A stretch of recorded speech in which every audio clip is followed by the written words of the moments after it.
Acupuncture பாயிண்ட்ஸில் வந்து நம்ம pressure கொடுக்க போகிறோம். சரிங்களா? முதல்ல இந்த இதிலிருந்து எடுத்து ஒரு ஆயில் ஒரு ஃபிங்கர் அளவுக்கு டிப்பை எடுத்துகிட்டு உச்சந்தலையில் இருக்கக்கூடிய டியூ 20 அப்படி, அதாவது கவர்னிங் வெசில் 20 ஆர் டியூ 20ன்னு சொல்லுவாங்க. இந்த பாயிண்டில் நான் தம்பை வச்சு கிராஜுவலாக இப்படி ப்ரெஷர் கொடுத்துட்டே மசாஜ் பண்ணணும். மூளையின் செயல்பாட்டை சியோச்சோ மசாஜ் மூலம் அதிகரிக்க முடியும் என்பது அரசு யோகா மற்றும் இயற்கை மருத்துவக் கல்லூரி பேராசிரியர்கள் நடத்திய ஆய்வில் தெரியவந்துள்ளது.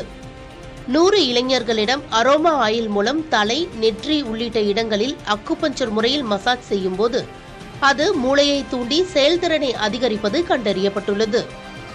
மேலும் இளைஞர்களிடம் செய்யப்பட்ட இந்த ஆய்வை அடுத்த கட்டமாக வளர்ச்சிதை மாற்ற குறைபாடுகளுடைய சிறப்பு குழந்தைகளிடம் நடத்த இருப்பதாக கூறுகிறார் மருத்துவர் தீபா. இந்த சியோச்சோ மசாஜ் அப்படின்றது இது ஒரு அக்குப்ரெஷர் மசாஜ். நம்ம உடம்புல வந்து கிட்டத்தட்ட 72,000 புள்ளிகள் வந்து ப்ரெசென்ட் ஆயிருக்கு.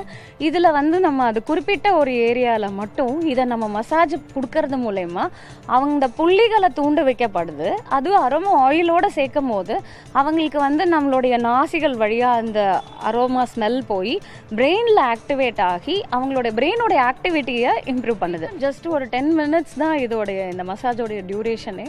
அதை நம்ம ரெகுலராக கொடுக்கும் போது இப்போ சில நேரத்தில் குழந்தைங்க வந்து லேட்டாக பேசுகிறாங்க, அவங்களோட அந்த இன்டெலெக்சுவல் லெவல் வந்து கம்மியாக இருக்குது. ஸோ அதனால் நாங்கள் இதை அடுத்தது ஸ்பெஷல் சில்ட்ரனுக்கும் இதை வந்து எந்த அளவுக்கு அவங்களுடைய பிரெயின் ஃபங்க்ஷனை இம்ப்ரூவ் பண்ண முடியும் அப்படின்றத அடுத்த ஆய்வில் செக் பண்ணலாம் அப்படின்றதுக்காக இருக்கும். மூளையின் செயல்திறனை அதிகரிக்க நினைக்கும் இளைஞர்கள் யோகா மற்றும் இயற்கை மருத்துவமனையை அணுகி சியோச்சோ மசாஜ் சிகிச்சையை மேற்கொள்ளலாம் என தெரிவிக்கின்றனர் மருத்துவர்கள்.